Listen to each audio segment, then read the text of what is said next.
Newton प्रति coulomb लिख दीजिएगा। और इसे आप लोग जब अपनी उत्तर पुस्तिका बनाना, उत्तर पुस्तिका में उत्तर लिखना, तो इसको आप बढ़िया से मोटे से स्केच के साथ ऐसे बॉक्स में बंद कर देना। यही प्यारे साथियों इसका उत्तर हो जाएगा, इसका उत्तर हो जाएगा न्यूटन प्रति कूलाम। कितने बच्चों को यह समझ में आया? कितने बच्चों को यह समझ में आ गया? कितना शानदार डेरिवेशन था, समझ में आ गया होगा, एक एक पॉइंट समझ में आ गया होगा। इस चैप्टर में इस वर्ष पूछा जा सकने वाला सबसे महत्वपूर्ण आपका ये प्रश्न है प्यारे बच्चों, जो 2026 बोर्ड एग्जाम के लिए बहुत महत्वपूर्ण है।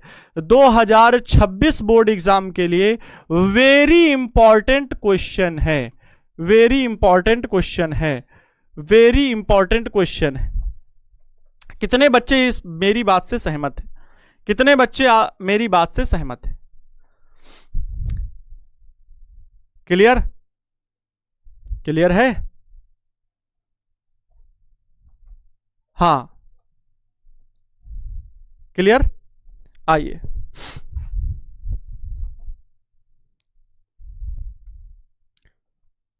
फास्ट फास्ट, ए बाबू, ए सोना, ए जादू टोना। 18:42 हुआ है, मुझे लगता है 4-5 मिनट में मैंने क्लास शुरू की होगी, 4-5 इंट्रोड्यूस दिया होगा।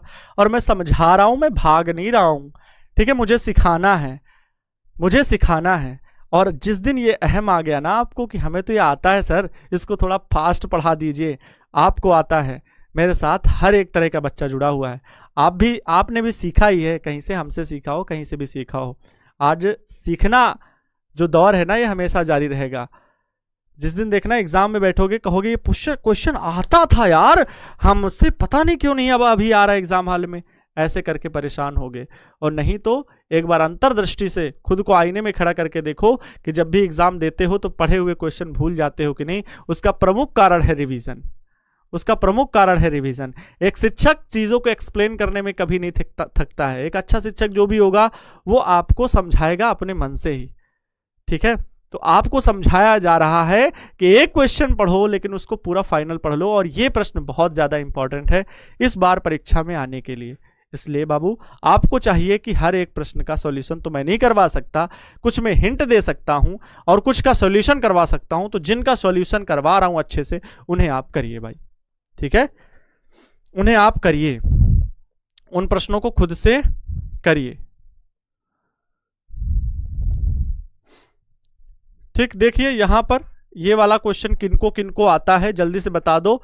वैद्युत क्षेत्र का व्यंजक स्थापित करें जब बिंदु द्विध्रुव की निरक्षीय रेखा पर है, अथवा वैद्युत द्विध्रुव के कारण विद्युत क्षेत्र का व्यंजक स्थापित उस बिंदु पर करें जब बिंदु अक्ष के लंब समद्विभाजक रेखा पर है। इसका डेरिवेशन मैं पूरा नहीं कराऊंगा, इसका डेरिवेशन मैं बिल्कुल नहीं कराऊंगा, आपको सूत्र सिखाते हुए चलता हूं।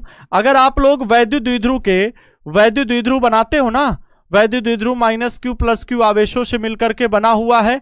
वैद्युत द्विध्रुव ये ए बी है, इनके बीच की दूरी 2l है, ठीक है? इनके बीच की दूरी 2l है। जब अच्छी स्थिति कहेगा तो वैद्युत द्विध्रुव के मध्य बिंदु O से चाहे इस तरफ किसी भी तरफ, ठीक है, मध्य बिंदु से r दूरी पर कोई बिंदु P लोगे जहां पर वैद्युत क्षेत्र की तीव्रता निकालोगे। जब अच्छी स्थिति की वैद्युत क्षेत्र की तीव्रता निकालनी होगी तो ध्यान से सुनना, एग्जामिनर को अगर आपको खुश करना है, ठीक है, तो दिशा का बहुत ध्यान रखना, डायरेक्शन आपको निकालनी पड़ेगी। यहां पर बच्चा पार्टी कोई भी अगर आपको रटा दिया है तो बहुत गलत बात है। यह ऋणावेश है, यहां पर जो उत्पन्न वैद्युत क्षेत्र की दिशा होगी वो हम धन परीक्षण आवेश से पता करेंगे, और धन परीक्षण आवेश बताएगा कि वैद्युत क्षेत्र की दिशा किधर होगी। जब ऋण आवेश के कारण उत्पन्न वैद्युत क्षेत्र होगा तो बच्चों ये इसको आकर्षित करेगा, क्योंकि यह ऋणावेशित है और धन परीक्षण आवेश धनावेशित होता है। तो ये प्यारे बच्चों वैद्युत क्षेत्र की दिशा हो जाएगी, ये वैद्युत क्षेत्र की दिशा इधर हो जाएगी। लेकिन ये किसके, ए बिंदु के कारण है ना, तो ए वैद्युत क्षेत्र की दिशा हो गई है। अब इसी प्रकार धनावेश जो बिंदु बी पर है, इसके कारण उत्पन्न वैद्युत क्षेत्र की जो दिशा होगी वो किधर होगी, तो उसकी दिशा प्यारे बच्चों होगी, क्योंकि ये भी धनावेशित ये भी धनावेशित, तो प्रतिकर्षण होगा। तो यहां पर जो उत्पन्न इस आवेश के कारण वैद्युत क्षेत्र की दिशा होगी वो इस दिशा में होगी, वो बच्चों होगी ई बी। EB। अब अगर कोई आपको मान रटाए कि भैया इसमें ये कर दो, ये घटा दिया जाता है, ये इसके द्वारा बढ़ा दिया जाता है, बिल्कुल गलत है। और मैंने देखा मैक्सिमम टीचर्स और स्टूडेंट्स भी ये गलती करते हैं।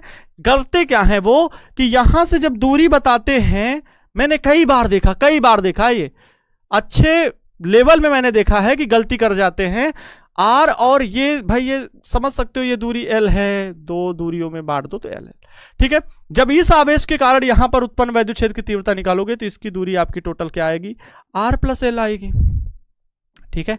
जब इस आवेश के कारण यहां पर दूरी निकालोगे तो ये दूरी यहां से क्या होगी, टोटल R है मध्य बिंदु से R, और इसमें से ये दूरी L दूरी आधी घटा दो तो ये दूरी मिल जाएगी जो कि होगी R minus L, R minus L। तो टीचर्स क्या करते हैं या स्टूडेंट गलती क्या कर जाते हैं, कई बार कहते हैं कि भैया R माइनस L से भाग दोगे, R प्लस L से भाग दोगे, क्यों, तो वो छोटा बड़ा मान बताते हैं।